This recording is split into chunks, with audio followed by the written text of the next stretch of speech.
C'est un film dur, violent, avec quelques moments de paix très rares, mais qui montre que, en quelque sorte, à partir du moment où on a choisi un destin tragique, qui est de renverser un régime et de se battre pour de bonnes raisons, eh bien, tous les moyens sont bons, les difficultés nombrables et la mort possible. Liang Yu-shen est l'auteur du livre Seven Warriors of Moonhaven, les 7 guerriers de Moonhaven, qui est donc la base du film de Tsui-hark. Et ce qui est intéressant, c'est que nous sommes dans les années 70. Il fait un wuxia, c'est-à-dire un film de sabre, où on sent qu'il a vu, bien sûr, le film de Kurosawa, qu'il l'a absorbé, et en même temps, il est revenu à l'histoire traditionnelle de Chine. Voici donc 7 guerriers qui vont se heurter à l'armée de l'empereur. La grande différence entre ce roman et tous les wuxia précédents, c'est que généralement, jusqu'à présent, c'était le héros qui était le héros. Je m'explique. Ici, ce sont les sabres qui sont les héros, car les personnages ne sont que l'émanation du sabre. En gros, le sabre est l'âme, et le héros n'est que le porteur de l'âme. Vous allez donc voir un film qui s'appelle nécessairement Seven Swords, car le sabre, c'est la philosophie, et l'homme qui accompagne le sabre n'est que le porteur de la déité. Les sabres sont les dieux. Now we come to a period that I call the battle for identity. Lies my grandma told me. Yeah, superstitious devices. Lies my grandma told me. What? Urban mythological rules. Bubble mice, yeah. Salut les keys et bienvenue dans En attendant Godard, saison 15, épisode 31. Cette semaine émission Sabre au clair, Maverick et Résister. Pour l'âme pure, exilée sur la terre, l'unique gloire est de porter la caméra. Un jour au ciel, ce sceptre sera plus beau que celui des rois. Pourquoi parler de larmes et de souffrance? Chanter plutôt les combats glorieux et le héros, même pas manchot, aux bras victorieux. Prendre l'épée et sauver la filmologie serait celui, Choi, que le ciel a choisi. Eh oui, vous êtes bien dans En attendant Godard, l'émission de cinéma qui est le mieux que les autres. Et donc, vous l'aurez peut-être compris via cette citation détournée d'une chanson de Natacha Saint-Pierre. Ah, excellent. Voilà, qui à la base parle plutôt de Jeanne d'Arc, donc c'est quand même un autre style. Donc nous allons parler de Sabre, de Maverick et de Résistance à l'occasion de la sortie dans un bel écrin, enfin pourrait-on dire, de Seven Swords, l'immense film de Tsui-hark de 2005, qui donc vient de ressortir dans un bel écrin en Blu-ray chez Spectrum Film. Celui-là, c'est pas peu dire qu'on l'attendait depuis un bon moment, puisqu'il y a quelques années de ça, je crois, il y a 4 voire presque 5 ans, nous avions consacré 2 émissions à Tsui-hark, donc où nous annoncions qu'après avoir parlé de Time and Tide, bientôt nous parlerions du reste de sa carrière, car le film allait bientôt sortir. Voilà, donc plusieurs années plus tard, le film est enfin disponible, ce qui est aussi un bon signe des difficultés que les exploitants et distributeurs audiovisuels ont pour sortir des films, en tout cas les méandres de production sur lesquels nous allons revenir bien évidemment. Donc ce soir, c'est l'émission spéciale Tsui-hark et Seven Swords, donc troisième partie de notre rétrospective consacrée au grand réalisateur hongkongais. Et pour parler de ce jeu programme autour de cette table, il y a bien évidemment la fine fleur de la critique du Grand Ouest à ma gauche, toujours à ma gauche, il y a carrément Fleuret. Bonsoir Thibaut. Salut Thomas, salut à tous. Le docteur Erwan devrait nous rejoindre dans quelques minutes, puisque donc il revient de son travail salarié. Quelle drôle d'idée, mais donc évidemment il va être là pour parler de Tsui-hark. Et la mise en son de cette émission, bien évidemment, il y a Valentin. Bonsoir Valentin. Bonsoir. Donc voilà, ce sont les forces en présence avant donc de creuser et de plonger dans l'œuvre de Tsui-hark, quelques nouvelles neuves de tête de ligne. Un seau de merde, docteur. Il m'a jeté un seau de merde en pleine figure. Donc les agendas, demain c'est la dernière séance de l'année du tambour, si je ne m'abuse, donc avec un double programme avec à 18h Goodbye Dragon Inn de Tsai Ming-liang et à 20h30 un film surprise. C'est comme un pain surprise, c'est une bonne chose mais on ne sait pas vraiment ce qu'il y a dedans. Donc voilà, C'est les derniers films de la saison au Ciné-Tambour avant la reprise donc au mois de septembre. Au reste de l'agenda local, je vous rappelle que ce dimanche, dans le cadre des films du dimanche soir proposés par nous-mêmes et nos meilleurs ennemis du cinéma est mort, donc le dimanche 16 avril à 20h15, ce sera Paris, Texas de Wim Wenders. Donc voilà, un bien beau film à voir en salle avec la magnifique photo de Robbie Muller, un des plus grands chefs-op de toute l'histoire. Donc voilà, il ne se passe pas grand-chose sinon. Donc je vous rappelle que dans un mois, c'est Cannes, donc évidemment, il n'y a pas grand-chose qui va se passer. Non, Thibaut, peut-être. Non, c'était hier que ça se passait. Moi, je l'avais mis sur Twitter. Moi, sur mon agenda, j'ai que des concerts de prévus, donc du coup, c'est pas vraiment. Si ce soir, quand même, à 20h15 au cinéma Arvor, toujours, il y a la projection du film Fils de Garche de Rémi Gendarme Carchetti, dont on avait parlé ici il y a 2 ans. On avait beaucoup aimé. Voilà, exactement. Donc on a beaucoup aimé. Le film sera présenté donc par son réalisateur. Sinon, demain, dans les sorties nationales, c'est la folie, puisqu'il y a un nouveau film de André Téchiné, Les âmes sœurs. André Téchiné, ça fait, je pense, des années que je pense qu'il a 80 ans. En fait, il vient juste d'avoir 80 ans, mais il fait encore son petit bonhomme de chemin sans problème avec l'avance sur recette. Sinon, il y a le film d'animation qui cartonne dans toutes les avant-premières, Suzume, donc qui sort demain aussi en salle, qui est à l'Arvor dernièrement. 2 comédies françaises, il y a Les Complices avec William Legbill, Laura Felpin et François Damiens. Oui, pourquoi pas. Et sinon, donc toujours rayon comédie française, mais bon, là, ça va pas être la même moulinette. Il nous refait son même rôle, mais c'est toujours un plaisir de le revoir. C'est la suite de son film il y a quelques années, 10 jours sans maman. 10 jours encore sans maman, c'est le début de la sortie des Franck Dubosc de l'année. Évidemment, on se réjouit de revoir Franck dans son rôle de père maladroit et patachon, évidemment, car il ne peut pas se débrouiller sans sa femme qui gère les gosses. Ah là là. Et là, en plus, ils partent au sport d'hiver, ce qui lui fait un point commun quand même avec le BDE de Michael Youn, dont j'avais parlé ici il y a quelques semaines. J'attends vivement, en tout cas, le crossover. Moi, j'espère la rencontre un jour vraiment sur grand écran de Michael Youn et Franck Dubosc, que ça serait un plaisir. Ça va arriver, ça. Oui, espérons. Que font les producteurs? Je vous le demande. Et voilà, sinon, rayon aussi peut-être comédie, mais on ne sait pas, le nouveau film Donjons et Dragons avec Chris Pine et Michel Rodriguez. Réalisé par des petits gars de Freaks and Geeks, enfin un des acteurs de Freaks and Geeks qui jouait à Donjons et Dragons d'ailleurs, justement, comme la vie est bien faite. Voilà. Il n'y avait pas un film qui était sorti il y a quelques temps de Donjons et Dragons? Ouais. Alors il y en avait avec Jeremy Irons en méchant. C'était en 2000. Ouais. C'était en 2000 avec un des frères Wayans, avec le mec qui jouait Jimmy Olsen dans la série Lois et Clark aussi. Voilà. Et Jeremy Irons en méchant qui était très très concerné par ce qui se passait. Donc, oui, c'est bien nul. Ouais, c'était pas super. Non, effectivement. Donc voilà, c'est tout. Vas-y, on enchaîne. Allez, on enchaîne. On va passer à la section critique de cette émission et donc on va chercher la beauté dans la vie.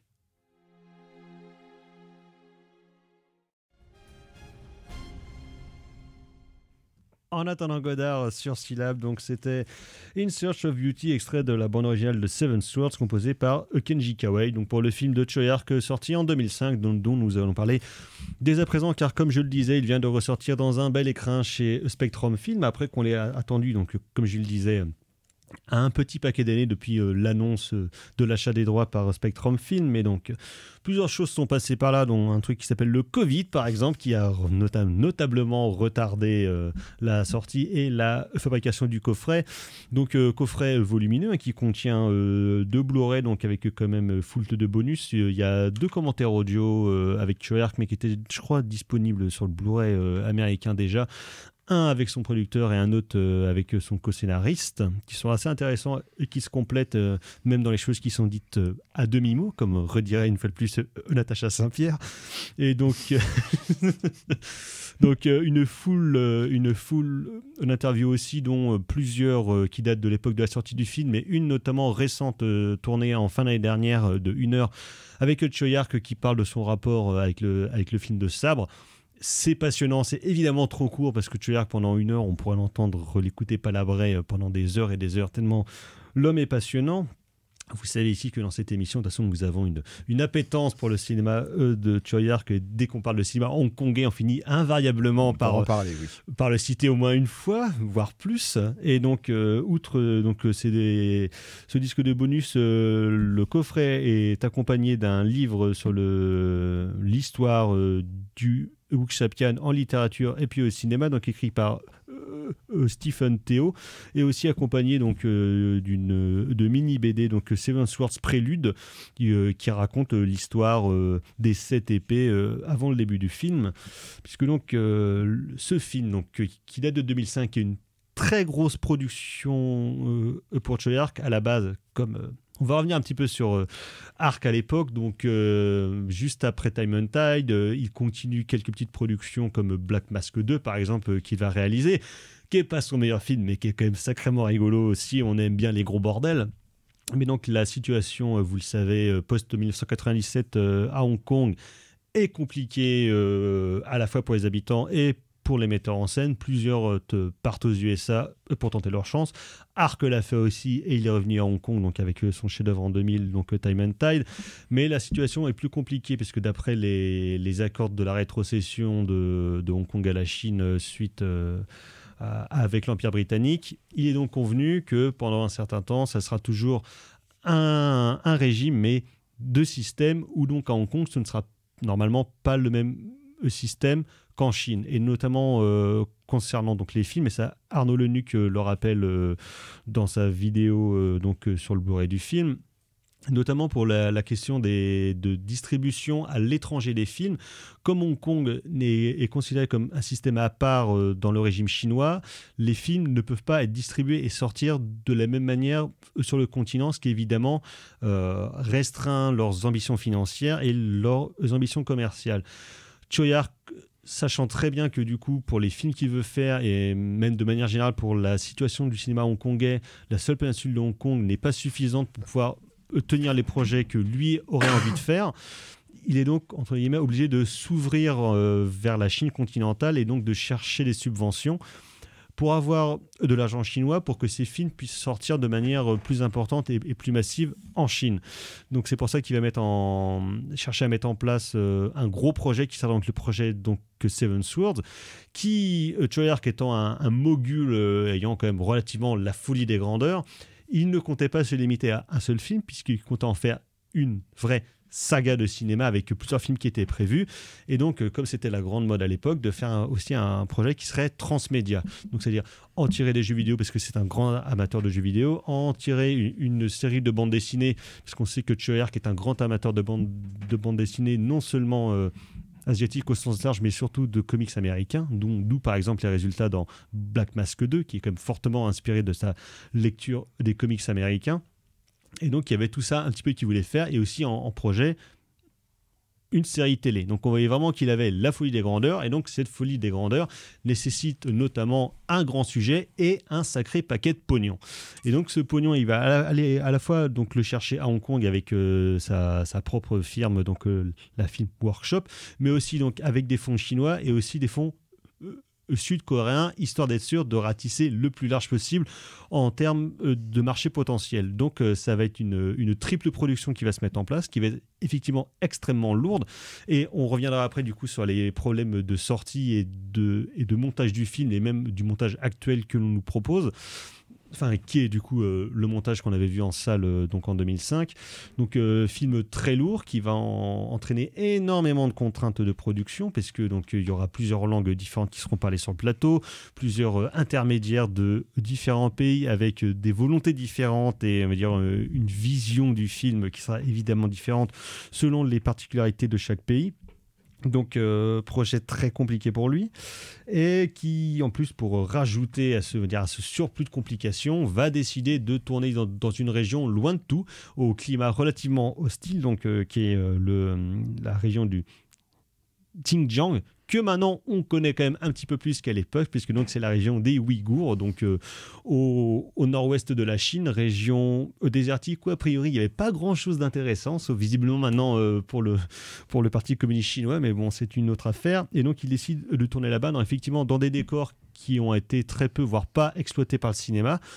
Et c'est à la fois parce qu'il a ces décors grandioses et presque désertiques dans certaines parties que Choyark va décider de l'investir pour mettre en scène donc ce qui devait être le début de sa saga, donc des Seven Swords, qui donc, comme le dit Jean-Pierre Jeunet en pré-générique qu'on a entendu, plus que l'histoire de 7 personnages, raconte le destin de 7 épées qui vont se retrouver dans les mains de différents combattants, ou d'ailleurs même des personnages qui à la base ne sont pas des combattants, mais où la force des sabres va leur influer et leur inculquer finalement un esprit pour se battre et aller combattre le totalitarisme, qui donc se passe vers 1650-1660, à la fin de la dynastie Ming, où c'est la dynastie Mandchoue qui donc prend la place et va mettre en place la prochaine dynastie qui sera les Qing.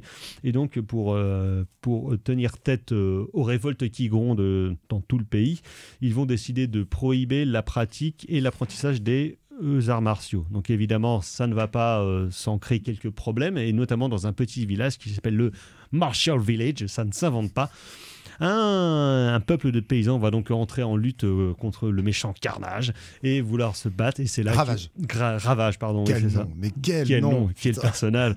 Et c'est donc là ils vont décider d'aller chercher de lettres de maîtres exilés dans la montagne, et notamment de leurs épées qui vont les aider à combattre. Donc sur ce fil relativement simple, on va dire, de compréhension de l'intrigue générale au début. Et donc, je rappelle que le livre est basé sur un wuxia relativement récent, en tout cas du XXe siècle, de Liang Qiushen, qui donc voulait un peu remettre au goût du jour et réactualiser le wuxia. Ce qui intéresse aussi Choyark, parce que c'est un genre qu'il a investi et qu'il a traité tout au long de sa carrière. Il a même commencé avec ça en 79 avec The Butterfly Murders. Il y reviendra constamment au cours de sa carrière, que ce soit en tant que metteur en scène ou bien en tant que producteur. Au début des années 90, avec les surcartons de la saga Il était une fois en Chine, et ces films-là d'ailleurs étaient plus ou moins, Seven Swords était plus ou moins prévu pour être un succès d'année, ou en tout cas remplacer les Il était une fois en Chine en termes de saga, parce qu'il y en a eu 6 quand même, des films de la saga de Wong Fei-Hung, ce qui va évidemment pas se passer comme prévu, mais on y reviendra aussi. Et donc, après The Blade, qui a été un grand échec commercial, il voulait revenir en 2005, que 10 ans après The Blade, avec un grand film populaire, avec un film de sabre, et qui était revenu à la mode de manière internationale, avec le succès à la fin des années 90 du film taïwanais Donjon et Tigre et Dragon. Tigre et Dragon, pardon, donc de Ang Lee. Après, il y avait les films de Yang Zimu. Et Choyark, lui, voulait revenir à une forme de film de sabre plus brut, moins aérien, avec un côté très, entre guillemets, moins beau, justement, que les films de Yang Zimu qui cartonnaient à l'international, et plus seulement sur le territoire chinois, en disant vouloir revenir avec des combats réalistes, tout ça, machin. Mes couilles, quand même. Parce que Choyark, étant Choyark, il a beau vouloir faire du réalisme, assez vite, il retombe dans ses travers, entre guillemets, mais ces travers qu'on aime bien, d'allier des choses improbables et surréalistes avec un caractère beaucoup plus terre-à-terre et beaucoup plus brutal qu'on retrouvait dans beaucoup de films de sabre de l'époque et même de films de kung-fu. Et donc c'est vrai qu'avec ce film-là, moi, c'est un truc qui me passionne et me fascine à chaque fois que je le vois. Je sais pas, j'ai dû le voir peut-être, je pense maintenant, une petite dizaine de fois.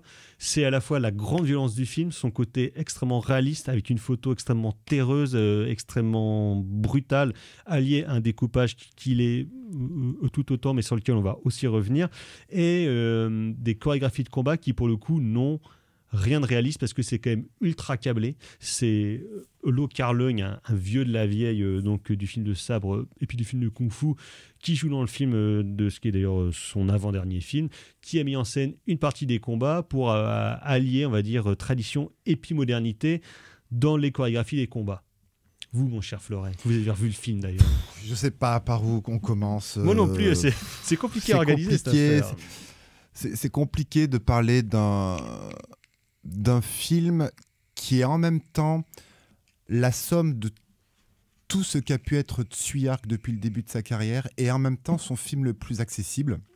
Donc c'est en ça le film... Son film de tape le plus accessible, parce qu'il y a des choses un peu plus... Oui, en ça le film est essentiel, parce que même si Choyark va au bout de ses réflexions en termes de Wuxiapian, mais on aura l'occasion d'y revenir. Il y a suffisamment de souffle pour ne pas rebuter celles et ceux qui ne sont pas très intéressés par le pif-paf, en fait. Donc en ça, voilà, tu parlais, voilà, l'intrigue du film, c'est un groupe de villages qui se ligue, qui se serre les coudes contre le totalitarisme. Pardon, avec, on l'a entendu avec la musique que tu viens de passer, avec un souffle épique qui reste assez impressionnant. Et le film pourrait se lire comme un film d'aventure, en fait, tout simplement, avec 2-3 accointances vuxiapianes. Donc, en ça, le film est essentiel. Mais je voudrais juste revenir sur le coffret de Spectrum. Tu le disais, donc il y a la BD Seven Swords Prélude, et c'est surtout le gros bouquin Vuxiapian, le cinéma d'arts martiaux traditionnel de Stephen Teo.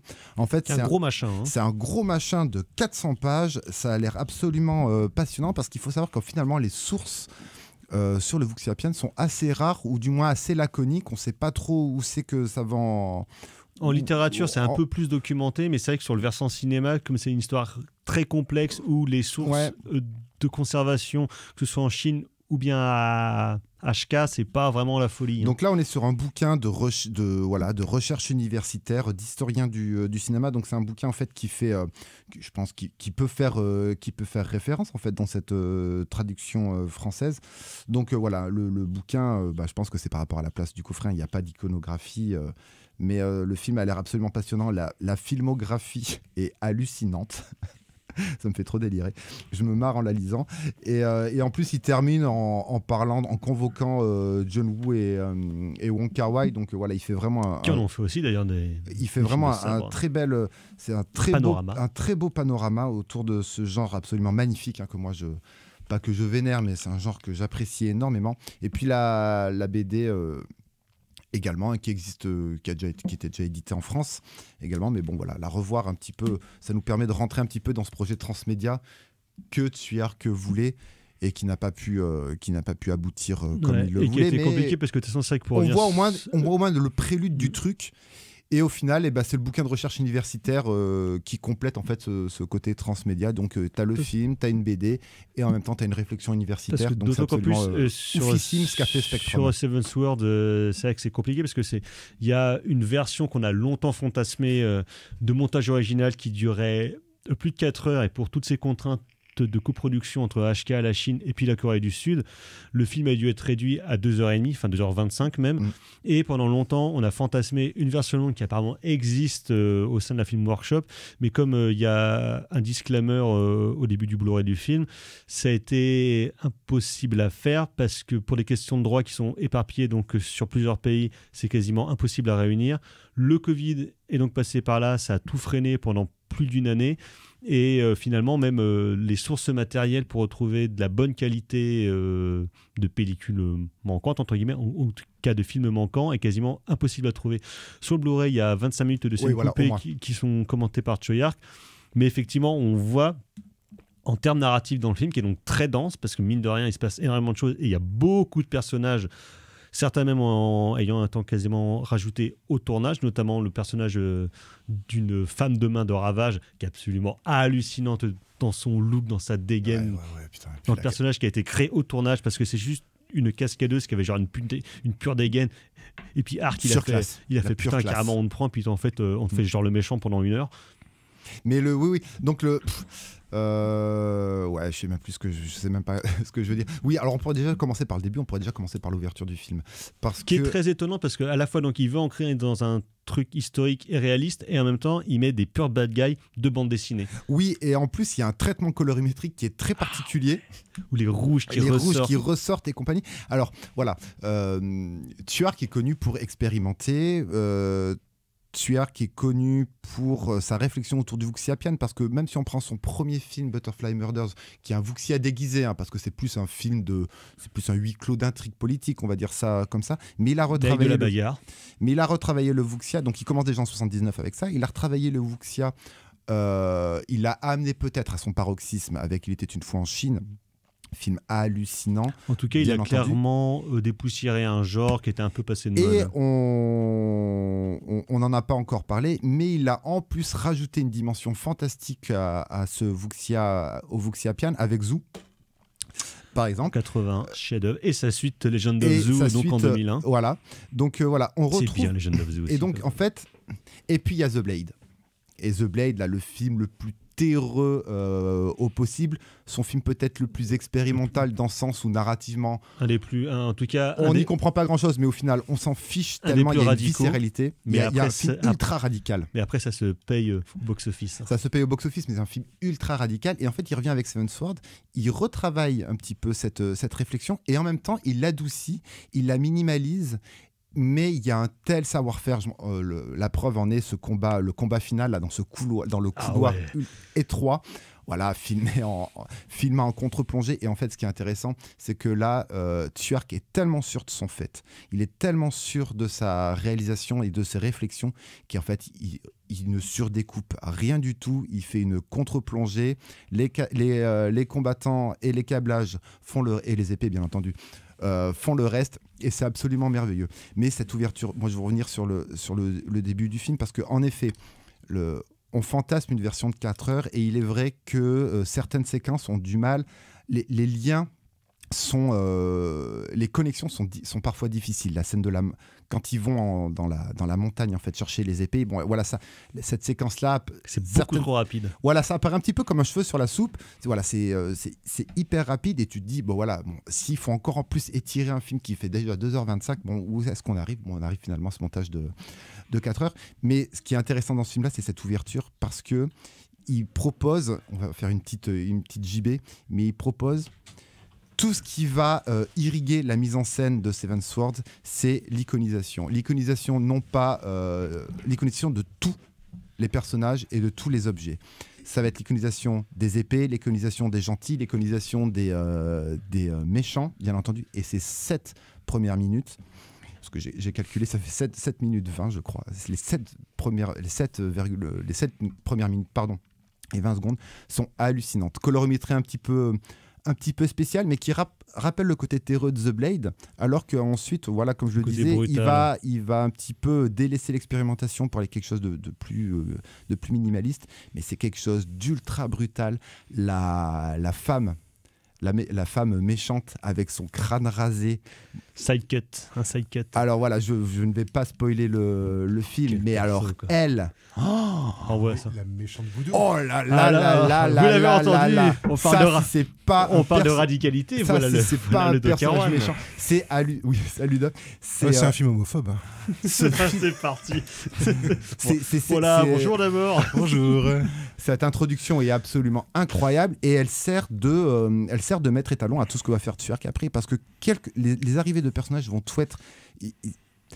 Les choses ne vont pas être filmées au même niveau, dans le sens où il va jouer sur certains personnages vont avoir un petit côté ombre. Les épées, par exemple, on est plus sur de la contre-plongée, par exemple, comment elles sont rendues iconiques. Mais voilà, il va jouer sur le hors-champ, sur des jeux d'ombre et de lumière, sur des axes de caméra, pour que tout ce qui irrigue Seven Swords devienne iconique et que du coup, le film en lui-même devienne iconique et devienne le film légendaire qu'on a entre les mains aujourd'hui. Alors docteur, en votre absence, on a un peu parlé de la production compliquée du film et puis de sa sortie qui n'était pas loin, mais que justement, on va dire toutes ces contraintes de production, car comme le disait une fois de plus Jean-Louis Leutrat, un film est un documentaire sur son propre tournage, où là effectivement on voit le chaos du film, le chaos de la production et l'enfer qu'a dû être le tournage dans cette région très reculée, au climat apparemment pas super facile, et Tsuark qui revient assez souvent dans son commentaire audio avec son co-scénariste. Mais justement, comment est-ce que ça influe sur la mise en scène? Comment est-ce qu'il retravaille, il reprend des figures qu'il a mis en place dans The Blade et puis dans Time and Tide, par exemple, sur la question du flux de la violence et du flux des images qui te rentrent dans la gueule? Alors, ça va être pas facile de parler de ça Allez, en quelques secondes. enchaîne direct. Disons, alors moi, si je devais faire un comparatif, moi je ferais un comparatif avec Sam Peckinpah. Oui. C'est-à-dire, c'est le bordel sur les tournages et en fait, tout se règle au montage. Alors, tout se règle au montage, entre guillemets, puisqu'en fait... C'est pas vraiment, on verra ça en post-prod. Alors, non, c'est pas on va voir ça en post-prod, c'est-à-dire en fait, Tsuark c'est déjà ce qu'il veut filmer. J'imagine qu'il doit se couvrir pas mal pour avoir du matos pour après faire ça au montage, mais il sait déjà ce qu'il veut dans son cadre. Et moi, ce qui m'a toujours bluffé dans Seven Swords, mais qui était déjà présent dans The Blade et présent déjà dans d'autres de ses films, mais particulièrement dans The Blade, c'est pour ça que les deux films, à mon avis, entretiennent quand même une certaine parenté, c'est le fait qu'en fait, quand on regarde le film la première fois, on comprend pas ce qui se passe. Enfin, On comprend pas ce qui se passe. On a l'impression que c'est le chaos. Et en fait, quand on analyse précisément les images, en fait, on se rend compte qu'il y a plein de choses en fait qui il y a parfois 3 choses qui arrivent en même temps dans un plan. C'est pas pour rien qu'on dit que Chirac c'est le metteur en scène du chaos. Alors c'est complètement ça. Et d'ailleurs, à la fois en termes thématiques et en termes bien visuels. sûr. Et moi j'avais un peu c'est marrant parce que j'avais pas vu le film depuis longtemps. Donc moi j'avais un peu oublié toute la partie centrale. Je l'avais vu 3-4 fois, mais j'avais un petit peu zappé moi le truc avec la perle de jade, la coréenne. J'avais oublié ces trucs de langage. Oui, parce avec des scènes qui sont parce que dès que ça se calme, par contre, c'est ça aussi qui est bien avec Arc, c'est que en fait, tu parlais de la scène d'ouverture. Bon, il y a la musique aussi, hein, moi que j'adore. Le thème musical, les ralentis. Et en fait, il y a plein de moments comme ça. Par exemple, il y a un plan qui est symptomatique, à mon avis, de sa mise en scène dans cette scène-là. Il y a un joueur qui joue une espèce de bombarde. Et en fait, on voit la méchante qui lève son arme au-dessus de lui. Et on entend juste au moment où elle lève son arme, on entend. Et en fait, quand la caméra se rebaisse, en fait, le gars a une flèche qui lui perce le cou. Et on se dit, mais d'où vient cette flèche? Puisque la fille, elle n'a pas d'arc, elle a rien du tout. Et puis on voit un mec derrière, dans la profondeur de champ, qui lui a une arbalète et qui en fait a devancé l'action de la fille en la privant quelque part de la mort qu'elle allait asséner. Tout ça se passe en 3 secondes.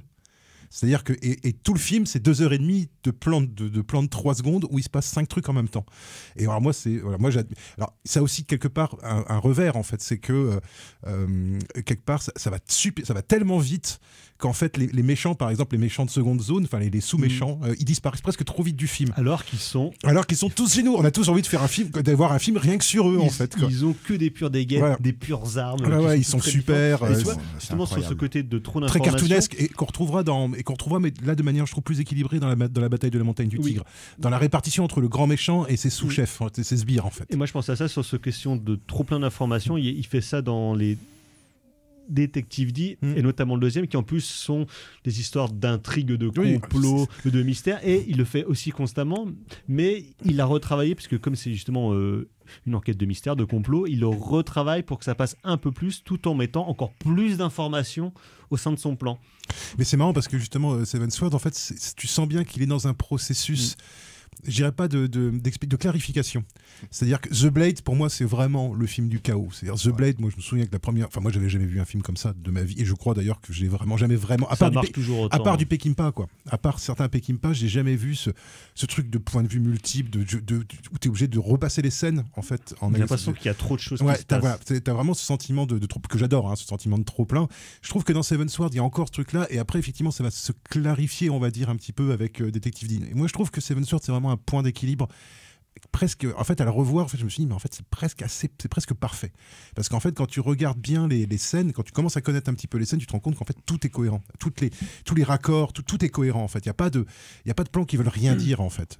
Tous les plans veulent dire quelque chose, simplement, c'est juste que toi, ton cerveau n'a pas le temps de penser, en fait, à la signification qu'il y a à l'intérieur des plans. Et bon, alors après, au-delà de ça, je veux dire, et justement, alors ça c'est quand il se passe des trucs. Puis il y a aussi des moments où ça se pose. Le moment d'accalmie. Voilà, et les moments où ça se pose sont géniaux. Géniaux, quoi. De toute façon, beauté de la photo, il y a direction d'acteur et des il sait faire dans tous ses magnifiques. films. À chaque fois, au milieu du chaos, il y aura quelques moments de pause, quelques moments un peu enlevés, où d'un coup, le romantisme va surgir. Exactement. Et un romantisme qui est tout aussi échevelé que la violence et baroque. Et là, par exemple, je pense à la scène. Moi, j'avais un peu oublié cette scène-là. Et en la revoyant, je me dis, mais comment j'ai fait pour oublier cette scène? Comme quoi, tu vois, il y a tellement de trucs qu'au bout d'un moment, ton esprit finit par plus capter. C'est la scène au bord de la rivière entre les deux filles. Une fille qui parle coréen, une fille qui parle chinois, qui se comprennent pas. Et en fait, elles parlent de la même chose.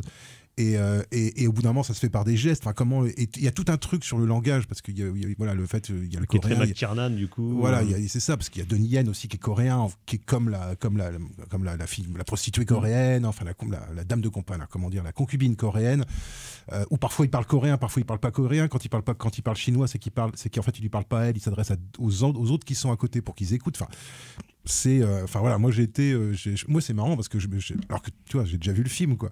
Et ben franchement, je l'ai rematé hier soir et je suis resté scotché sur le film. Ah ben je suis resté, c'est-à-dire qu'une fois que c'est vraiment cette impression de mettre une pièce dans une machine, et une fois que c'est parti, quoi. Et par exemple le méchant. Alors moi j'adore le méchant. Le rire du méchant est génial. C'est un vrai méchant de cinéma. Et puis il est tragique. C'est un homme qui est amoureux, qui se remet, voilà.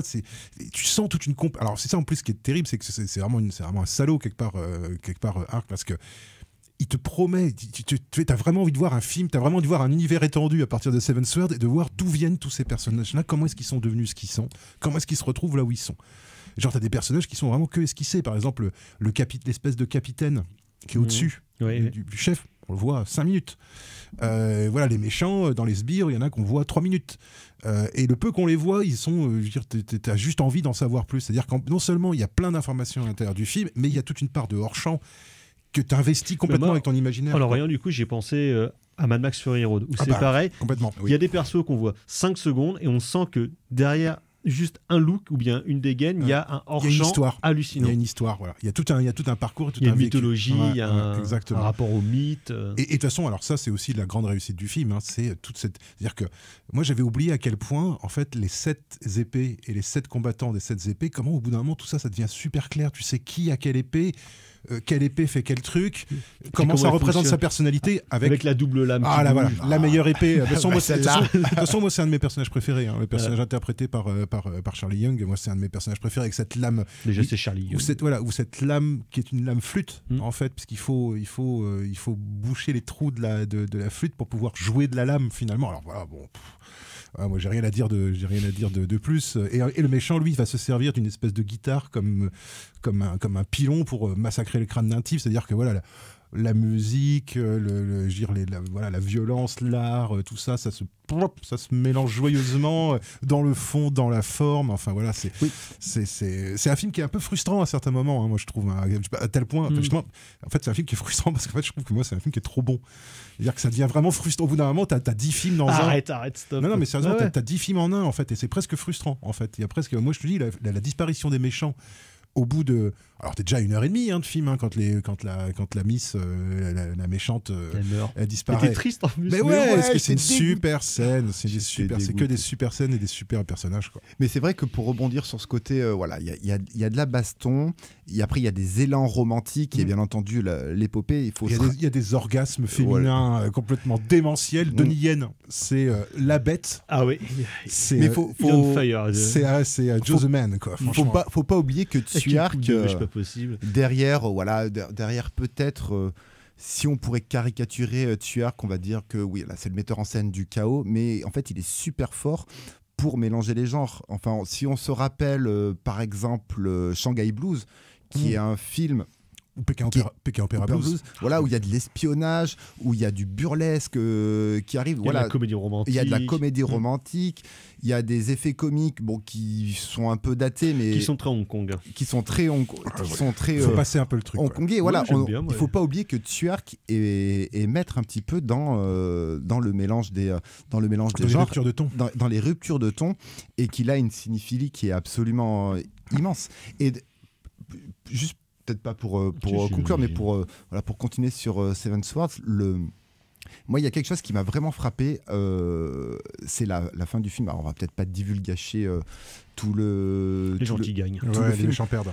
Mais en fait, voilà. En fait, le truc, il est là. C'est que les gentils gagnent et que les méchants perdent. Et qu'au final, j'ai toujours considéré Tsuyark comme un metteur en scène ultra pessimiste, ou même dans son grand film amoureux qui est The Lovers, film dont on parle pas assez, mais qui est triste à mourir, un film qui est absolument drôle, bouleversant, super drôle et super triste. C'est pessimiste, comme tous les bons mélos. Qui est comme Le Tombeau des Lucioles, t'as pas envie de le revoir toutes les semaines. Ouais, mais en fait, c'est hein. où tu regardes Pékin Opera Blues, qui est un film également pessimiste, et en fait dans Seven Swords, il y a un optimisme. Bien entendu, le film. Mais dans Time and Tide, déjà, la fin, elle était comme ça. Il te refait en fait la création du monde, mais avant, il faut le détruire. Et puis surtout, il y a cette idée de l'unité, qui est quand même une thématique quand même très très hongkongaise et très présente chez Tsuyark, avec cette idée d'unité entre les Chinois du continent. Alors bon, il a dû déchanter depuis, mais entre les Chinois du continent et les Chinois entre les classes sociales, avec ces mecs notamment, ces personnages qui sont retirés du monde parce qu'ils veulent pas avoir à se venger, parce qu'ils veulent plus avoir à faire, et il y a une super réplique dans le film, on ne peut pas se retirer on peut pas se retirer aussi facilement de la cruauté du monde ou du chaos du monde. Du chaos du monde, en fait. C'est que le réel finit toujours par te rattraper et t'oblige à prendre des responsabilités. Et qu'il existe de la beauté. Voilà. Et puis il y a ça aussi. Voilà. Et qu'il y a l'idée que le monde est affreux mais le monde est beau pour celui qui sait voir, en fait. Ouais. Derrière la monstruosité. Donc c'est un film. Effectivement, les gentils gagnent à la fin. Mais c'est pas pour autant un film optimiste, quoi. Parce que les scènes de massacre sont quand même. Ah oui. Quand il y a le traître, le fameux traître dans la grotte. Moi, j'avais complètement zappé cette scène de traître dans la grotte. Je me suis dit, mais on est arrivé à 3/4 de film et le mec, il arrive encore à nous relancer, quoi. Avec un putain c'est un serial. voilà, avec un putain de salaud d'anthologie. Et les enfants et des cailloux. Voilà, et des enfants et des caillasses. Voilà. Mais si moi je trouve qu'il est quand même qu'il est optimiste et en plus il est il fait un relativement plan, optimiste il par fait un rapport à plan d'autres très films. il fait un plan très westernien ou Complètement. très américain où t'as envie d'une suite et t'as dit vas-y on y va quoi. Et même quand c'est un peu cheap, tu vois, genre par exemple le cheval.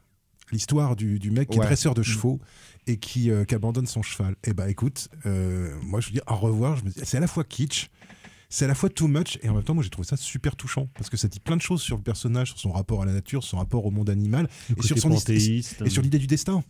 Sur l'idée que c'est un mec qui doit renoncer à ce qu'il pensait être son destin pour en prendre un autre. En fait, ce qui explique d'ailleurs la décision qu'il prend à la toute fin du film.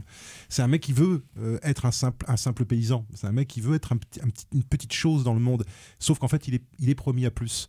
Et il faut qu'il embrasse son destin. Voilà. Et autant pas tout seul, parce que du coup, il n'y a pas de question d'élu qui va aller sauver le monde. Non. On ne fait pas tout seul. Non, c'est ensemble, c'est en groupe. C'est le collectif qui fait que ça marche. Et d'ailleurs, c'est tellement le collectif que voilà, par exemple, quand ils arrivent devant le grand méchant, il y a plein de plans superbes et donc ils sont obligés de donner leurs armes, ils sont obligés de déposer leurs armes et donc on se dit c'est fini, donc ils déposent tous leurs armes les uns après les autres et il y a Shirley Young qui est la seule qui veut pas donner son arme et donc il y a le méchant qui lui prend son arme, qui la tient, elle la tient, elle lâche pas et au bout d'un moment c'est l'arme, c'est la lame flûte qui sort et en fait t'as Lucia Liang qui prend un des types, qui le soulève, qui le renverse en arrière et qui renverse toutes les armes qu'il avait dans son espèce de hotte en fait. Donc ils récupèrent tous leurs armes en même temps et c'est là comment tu vois et c'est là où je me pose la question, c'est est-ce que c'est prévu dès le départ, est-ce que c'est improvisé par les personnages à ce moment-là et ça montre juste leur capacité à agir ensemble. Pareil la manière dont ils coupent les chaînes de Donnie Yen. Et en fait, c'est pas un mec qui coupe les chaînes de Donnie Yen ou Donnie Yen qui coupe ses propres chaînes, c'est chacun avec son arme va couper une des chaînes et au bout d'un moment, Donnie Yen finit par terminer le truc pour pouvoir se libérer. Et donc pareil, donc en fait, c'est une démonstration d'action collective en fait.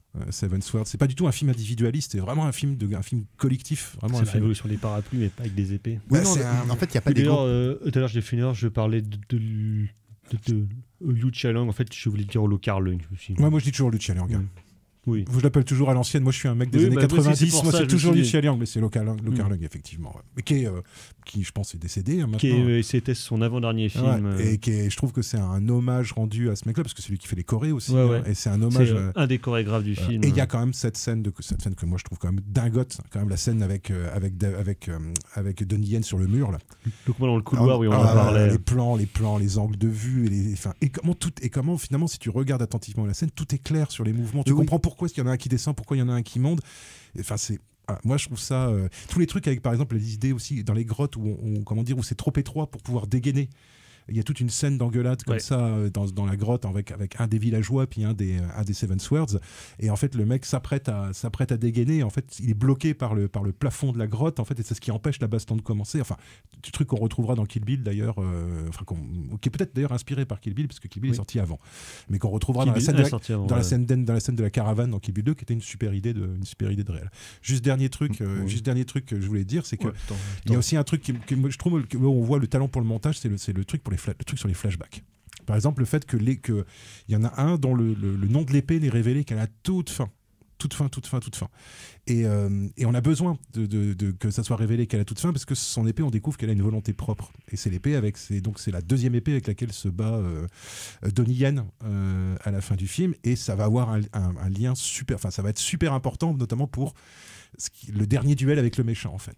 Et moi je trouve qu'il y a des tas de moments en fait où les flashbacks, tu te dis en fait c'était prévu pour être au début dans la chronologie du truc, puis tu sens que montage il s'est dit oh là on fait chier, ça va trop, c'est trop lent, on va mettre ça ailleurs quoi. Et en fait ça tombe, et à chaque fois ça comme tombe, justement ça tombe bien. il a dû remanier son montage de 4 heures pour en faire un truc plus digeste entre guillemets, donc redisséminer des informations à différents endroits du film, ce qui effectivement les premières fois qu'on le voit, tu dis hop, je comprends pas tout, c'est genre pas très clair qui est qui fait quoi, à quel moment machin. Et finalement, avec leur travail, parce que lui, de toute façon, il a 10 coups d'avance sur nous, sur la manière dont il conçoit et pense son film. Et c'est comme un mec comme Cameron, finalement. Il sait très bien, peut-être que sur le coup, on va pas comprendre, mais 10 ans après, tu verras, en fait, c'est moi qui avais raison. Ah non, mais je suis... Et pour ça, il est très fort, comme le fait de prendre la forme la plus populaire du cinéma chinois pour, entre guillemets, entrer sur le marché chinois. Il sait que par cette forme-là, normalement, c'est la chose qui va lui permettre de mettre un pied dans l'industrie avant qu'il y passe définitivement en 2010 avec Lady, justement. Tu sens ce côté malin et ce côté maverick, justement, d'avoir conscience Ouais, mais homme d'affaires en même temps. Voilà. C'est-à-dire Oui, parce que c'est un vrai mogul, c'est un vrai margoulin quand même. Ouais, c'est quand même un margoulin quand même. Donc, on la lui fait pas. Non, et puis par contre, lui, il a fait à l'envers à pas mal de gens. Oui, hein. Même si, bon, tout ce monde-là se réconcilie au bout d'un Voilà. moment avec Johnny To, Avec John Woo, avec Kirk Wong. Bon, voilà, tout ce monde-là, bon, avec Jet Li. c'est un petit milieu. Hein, c'est un petit milieu. Donc au final, ils finissent quand même par se retrouver. Mais c'est vrai que, voilà, moi, je reste quand même sur ce. Et c'était très agréable de le revoir. Très, très agréable de le revoir parce que ça faisait longtemps, hein, moi, que je l'avais pas vu. J'avais un petit peu zappé, moi, tu vois, notamment toute la partie centrale. J'avais un peu zappé, justement, les parties les moins saillantes. Enfin, il y avait toutes les scènes marquantes, je m'en souvenais. Mais les parties, justement, les dialogues, les flashbacks, toutes ces choses-là qui, moi, je trouve, font vraiment font aussi la qualité du film, quoi. Cette manière de construire. En tout cas, c'est une vraie porte d'entrée. Au final, c'est là. S'il devait y avoir une porte d'entrée au cinéma de Tsui-Hark, ça serait peut-être celui-là, en fait, parce que. Ça, il est une fois en Chine, moi, je dirais. Ouais, mais il était une fois en Chine, il est vraiment axé. Piégé à Hong Kong. Il a axé vraiment. Il est très axé bagarre, en fait. Ouais. Voilà. C'est que lui, en fait, voilà, il est certes complexe, comme Oui, on mais vient ça de plaît le à tout dire, le mais monde, il y a tellement de simplicité en même temps derrière cette complexité, c'est qu'en fait tout coule, tout est évident, et puis on en a. Les décors sont magnifiques, voilà, la musique, les émotions, les pics, les retournements de situation. Les retournements de situation que. Ça n'arrête jamais. Que voilà, ça n'arrête jamais. Ouais, et que voilà, c'est peut-être la porte d'entrée, moi, que je conseillerais au final pour découvrir le cinéma de Tsui-Hark. Et après, ensuite, aller voir ses expérimentations, aller voir ce qu'il a fait après avec les détectives. Même les ratages. Puis, Puis, bien entendu, tout est. De toute façon, il y a aussi des ratages. Hein. Oui, mais tout est Black Mask 2. Ah, c'est pas le pire. Un Tristar, par exemple, c'est bien à chier. Tristar, The Master, c'est quand même bien pourri. Ouais, bien, The Master, c'est naze aussi. Ouais. Le Black Mask 2, c'est rigolo. Il y a des catcheurs et des éléphants. Voilà, exactement. Les catcheurs et des éléphants. C'est déviant, quoi. C'est déviant. Voilà. Quoi. Mais c'est pas, voilà. Moi, c'est effectivement, c'est plus la veine, effectivement. The Blade est une fois en Chine. C'est quasi un film classique, en fait, au final. Ouais, alors il termine des réflexions et en même temps, en même temps, c'est un film classique. Il entame un nouveau cycle. Donc, comme Legend of Zoo. Ouais. Où en fait, c'est-à-dire c'est pas pour rien que les deux films sortent à peu près à la même période. 2001, 2005, c'est vraiment une période de reconfiguration. C'est à Time and Tide, Legend of Zoo et puis Seven Sword. C'est vraiment une période de transition pour Tsui-Hark, où il prépare en fait sa transition vers la Chine et vers le cinéma. Pour l'exportation, quoi, justement. Et ce qui va pas l'empêcher d'ailleurs de une fois de temps en temps, même si moi je suis sur les. Alors, premier Détective D, j'aime beaucoup. Les deux suivants. Ah, le deuxième, ouais. Les deux suivants, alors le deuxième, faudrait que je le revoie, mais les deux suivants, je suis un peu plus mesuré, même si je trouve qu'il y a des très bons trucs. Par contre, il y a la bataille de la montagne du Tigre, qui pour moi contient des traces de Seven Swords, notamment dans le traitement des méchants. Et où il y a des méchants cartoonesques. Tony Leung. Des méchants cartoonesques qui sont vraiment, vraiment super. Et en revoyant le film, je repensais à la critique de Télérama quand le film est sorti. Donc Télérama n'avait pas aimé. Ils avaient trouvé ça bof. Et je me souviens, je ne sais plus qui est le tâcheron qui avait écrit Pierre Murat, probablement Pierre Murat, et qui disait Seven Swords, c'est les rois maudits à la sauce chinoise, quoi. Et là, je me suis dit, comment est-ce qu'on peut soit faire preuve d'une mauvaise foi à ce point-là, comment est-ce qu'on peut ne pas comprendre du tout de quoi parle un film.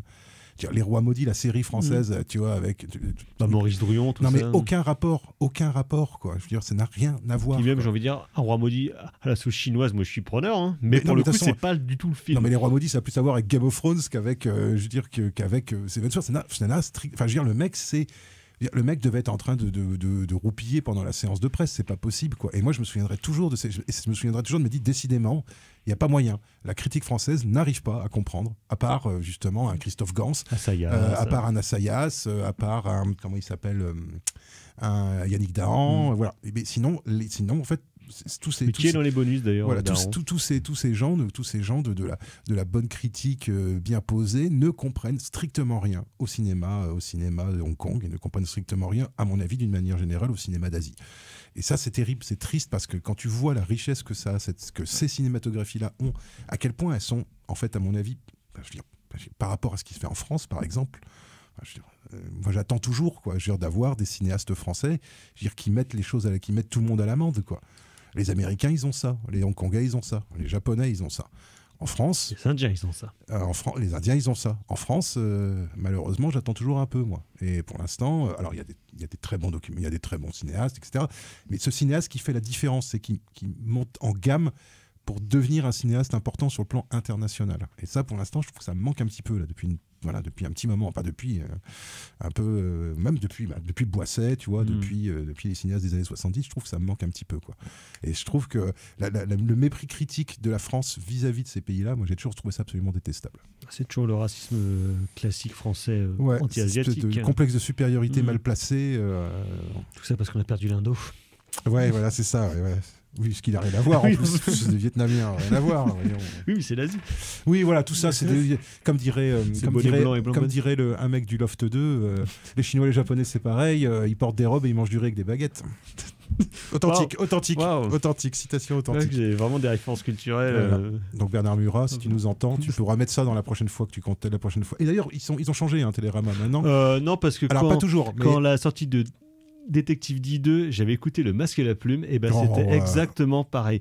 J'étais en bagnole, j'ai failli fracasser ma bagnole parce que je crois que c'était Pierre Murat ou bien Eric Neuf. C'est un des deux cons de toute façon qui disait on comprend rien, l'intrigue elle est pas claire et en plus ils se ressemblent tous. Mais alors vraiment quoi. Tu dis, putain, en 2013. Ouais, comment tu peux encore dire ça, quoi. Qu'est-ce que c'est laid, quoi, de dire ça. C'est mesquin. Sachant que pour les Chinois, on se ressemble tous. Ouais, vous regardez les cheveux longs et des grosses barbes. Tous des barbes et du poil aux pattes, de toute façon pour eux. Donc Seven Sword, donc le Choyard. Comme quoi, tu vois, Thibaut, on n'a pas eu le temps du tout le temps de parler de. Ah merde, vous vouliez parler d'autre chose ?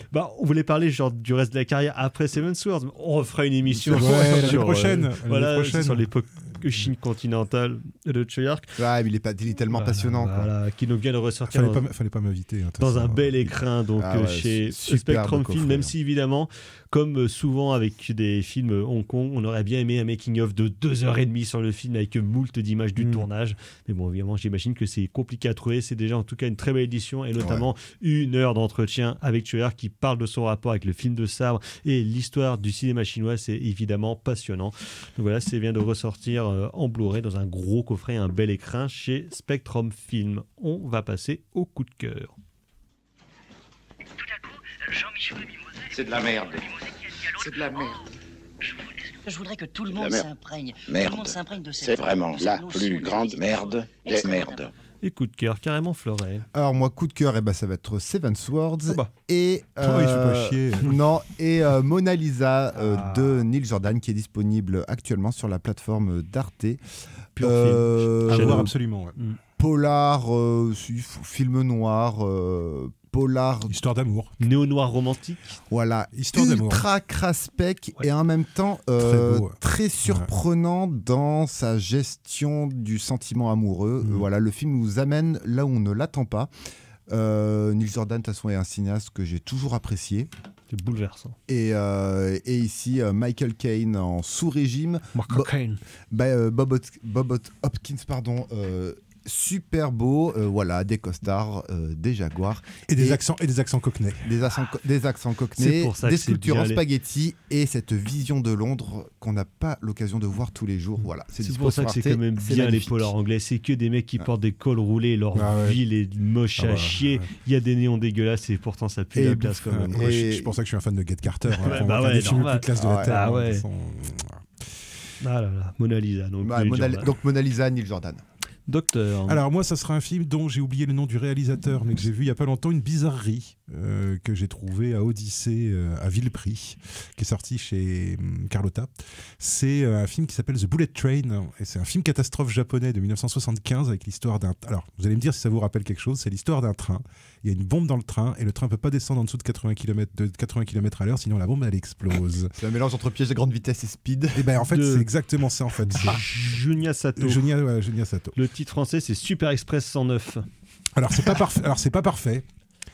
Il y a des côtés un peu clichés que film catastrophe et tout, mais c'est doublé avec des scènes de mélo familial, avec des espèces de trucs un peu sociaux sur la crise économique au Japon. Et voilà, et c'est pas parfait, c'est un peu brinque-ballant, mais c'est voilà. Mais moi, j'ai trouvé ça plutôt sympathique. Et les scènes de train, notamment, il y a des scènes de train, il y a beaucoup de scènes de train en vrai, et puis il y a des scènes de train avec des maquettes qui sont super bien fichues, avec des plans de maquettes qui sont hyper intelligents et qui sont vrais. Et un final sur un tarmac d'aéroport qui n'est pas sans rappeler la fin de Hit de Michael Mann. Et la fin mais qui est sans doute inspirée par la fin de Bullet, voilà, de Peter Yates. Voilà. Donc c'est un peu l'entre-deux entre eux. Voilà. Très très beau film. Merci. Alors moi, ce sera un film mexicain de 1991, Cabeza de Vaca de Nicolas Echevarria. Donc film d'aventure based on a true story à mi-chemin entre Herzog et Alejandro Jodorowsky. Film hallucinant avec une photo absolument magnifique, film d'aventure où on souffre vraiment avec son acteur principal qui en prend plein la moule. C'est un film absolument incroyable. En mode Le Convoi de la peur. Exactement, ouais. Ou bien Le Convoi sauvage, film hallucinant où il y a notamment cette image fabuleuse d'un nain manchot qui vocifère constamment. Donc voilà. Je prends. Voilà, je prends. C'est formidable. J'achète. Voilà. Merci messieurs, merci Valentin à la mise en son de cette émission. Bref, voyez et revoyez Euphoria, parce que de toute façon, on n'a pas fini d'en parler, on a encore d'autres choses à traiter. Voilà. Prochaine émission, prochaine édition. À ciao, bonsoir. Salut.